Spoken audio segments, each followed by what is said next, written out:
अगर आप भी चाहते हैं हमारे चैनल का वीडियो सबसे पहले आप तक पहुंचे, तो हमारे चैनल को सब्सक्राइब कर बेल आइकन को दबाना ना भूलें।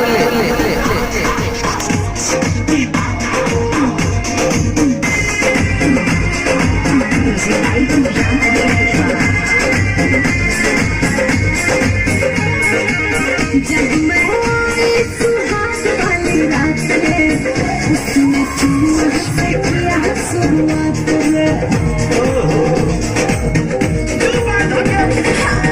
जब मैं सुहाग वाली रात में उसने चुम्मा से किया शुरुआत। पहले घुंघटा उठाया फिर बेड पे सुलाया, पहले घुंघटा उठाया फिर बेड पे सुलाया।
हमको बता दे रानी क्या थी मजबूरी, हमको बता दे रानी क्या थी मजबूरी।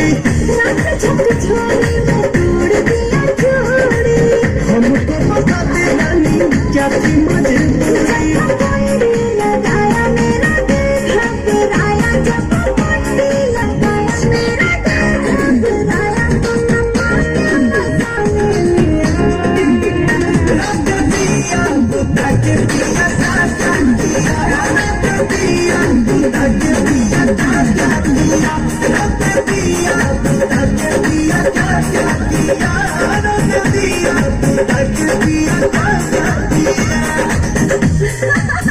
बाद में बताऊंगी। कहाँ है अभी दीपक बका।